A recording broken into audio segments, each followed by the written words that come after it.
Assalamualaikum. Mungkin kita sudah sama-sama tahu terkait berita yang sedang ramai soal dana syariah Indonesia.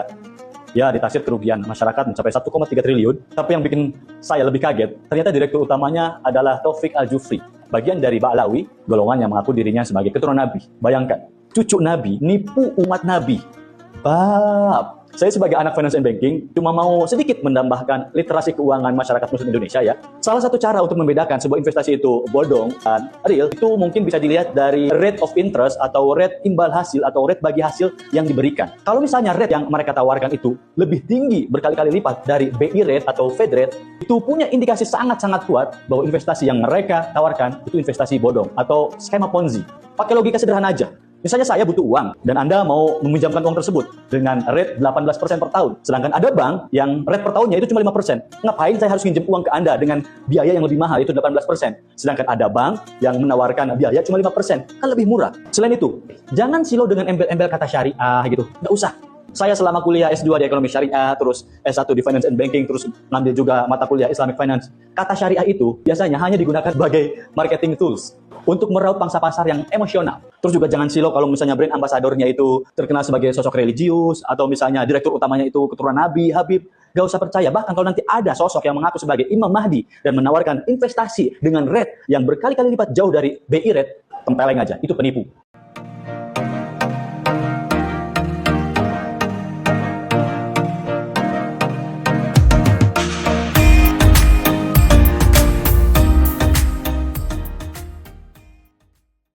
Bismillahirrahmanirrahim. Assalamualaikum warahmatullahi wabarakatuh.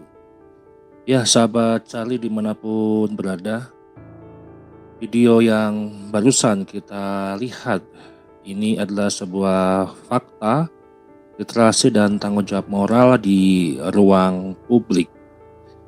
Dan kita tidak akan membahas untuk personalnya, namun kita sedang menganalisis apa yang terjadi terhadap gagal bayarnya dana syariah Indonesia terhadap para lendernya.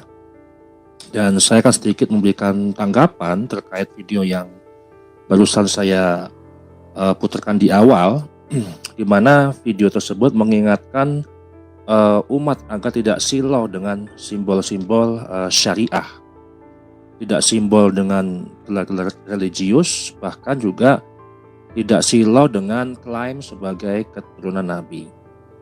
Dan itu penting, saya anggap itu penting karena realitas sosial yang ada hari ini menunjukkan kerugian umat itu nyata.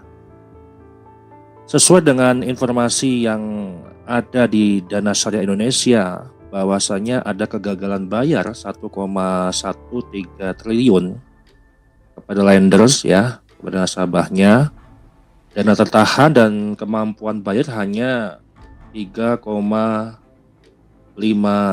miliar yang seharusnya itu bisa dibayarkan namun tidak memenuhi kuota. Dan ketika dana tertahan, masyarakat dirugikan, kemudian angkanya bukan ratusan juta tapi lebih dari 1 triliun. Nah, kita akan bedah sedikit apa yang terjadi. Dan kalau misalkan kita lihat dari kasus yang melanda oleh Dana Syariah Indonesia, kalau imbal hasil jauh di atas BI rate, itu indikasi investasi bodong. Ini kita bicara analisis teman-teman. Ini bukan opini, ini adalah logika dasar finansial ataupun keuangan. Nah, dalam dunia finance, high return itu sama dengan high risk, risiko yang besar. Tapi kalau returnnya tinggi tapi dijual seolah itu tanpa resiko, itu adalah sebuah warning yang sangat keras atau alarm merah. Dan di dalam video tersebut dan juga pernyataan dari direktur Dana Syariah Indonesia pun juga ini menegaskan ya dengan jelas. Dan jangan terlalu silau juga dengan kata syariah. Ini keras, tapi ini adalah suatu kebenaran yang teman-teman bisa verifikasi. Kenapa saya katakan ini sebuah kebenaran? Karena faktanya kata syariah sering dijadikan branding emosional, bukan jaminan tata kelola sehat. Nah, bukan juga jaminan bebas fraud. Nah, jangan percaya hanya karena direkturnya habaib, ya. Direktur dari Dana Syariah Indonesia ini adalah Taufik Al-Jufri, di mana kalau kita melihat membaca Al-Jufri itu identik dengan kelompok Ba'alawi. Ini bukan soal kebencian, ini peringatan rasional yang mesti kita harus waspadai. Nah, fakta kasus Dana Syariah Indonesia yang kita himpun dari berbagai macam sumber informasi di media sosial atau media online, kita bicara data, bukan sebuah asumsi ya. Dana Syariah Indonesia atau DSI itu platform peer-to-peer lending syariah, terdaftar dan berizin oleh OJK. Ini sedang mengalami gagal bayar. Fakta yang dilaporkan media nasional itu dana lender tertahan 1,13 triliun. Nah, dana likuidnya yang tersedia hanya 3,5 miliar rupiah saja. Artinya hanya kurang dari 1%. Ini bukan isu kecil, ini bencana finansial bagi ribuan orang. Ya. Dalam forum-forum tersebut, OJK meminta kejelasan mengenai progres pengembalian dana yang menjadi hak lender. Ya, di sini posisi OJK ini mendalami, kemudian menegur, dan mengawasi proses penyelesaian. Dan OJK juga menegaskan bahwa pengawasan terhadap Dana Syariah Indonesia masih terus dilakukan. Sebelumnya OJK telah menjatuhkan sanksi untuk pembatasan kegiatan usaha agar perusahaannya fokus menyelesaikan kewajiban kepada lender. Karena ini hal untuk mencegah resiko yang lebih besar sekaligus menjaga stabilitas sektor fintech syariah. Nah, sampai di sini belum ada vonis hukum Ponzi yang dijatuhkan kepada Dana Syariah Indonesia. Tetapi ya, indikasi tata kelolanya bermasalah itu nyata.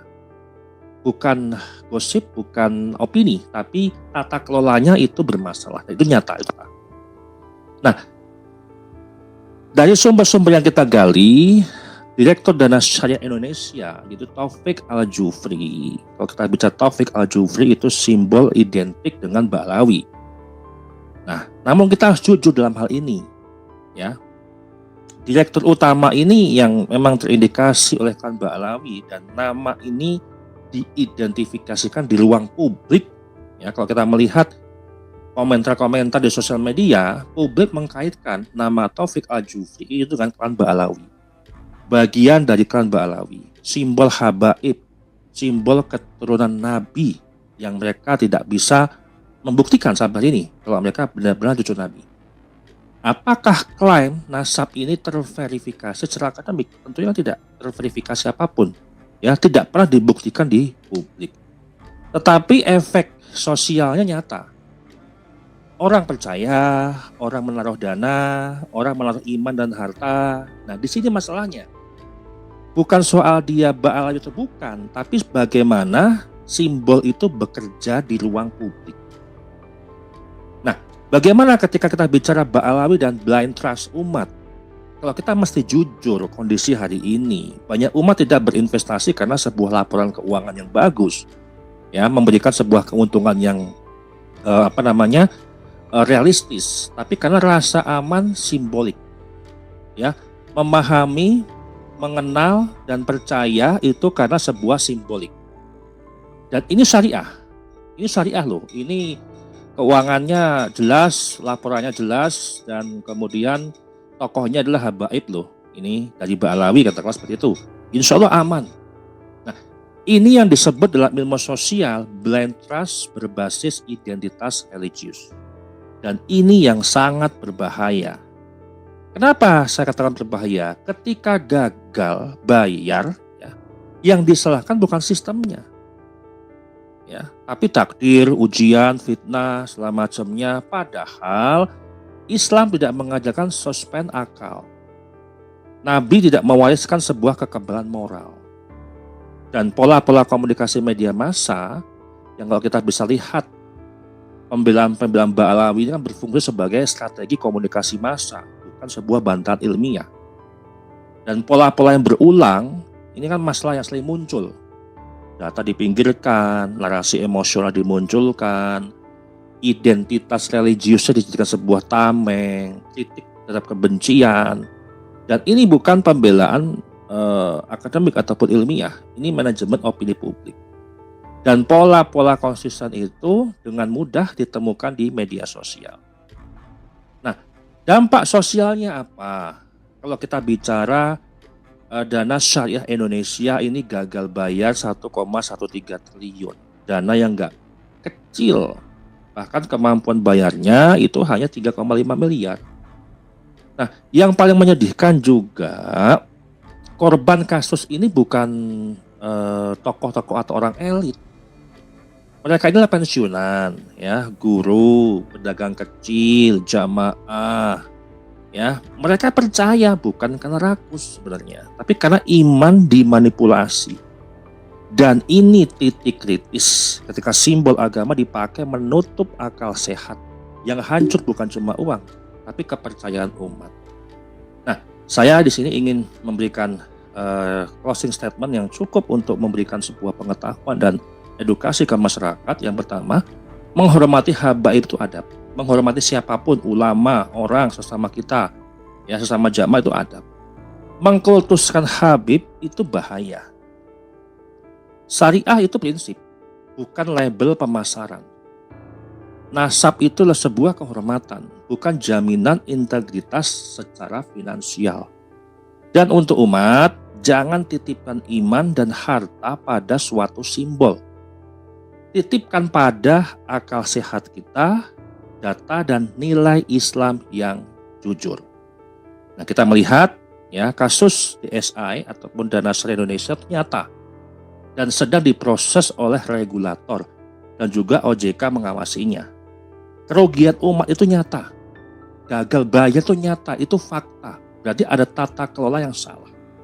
Nah, simbol Ba'alawi berfungsi sebagai trust generator. Dan saat gagal bayar, narasi digeser, bukan dibuktikan. Dan ini adalah strategi komunikasi massa, bukan sebuah bukti. Demikian dari saya. Wassalamualaikum warahmatullahi wabarakatuh.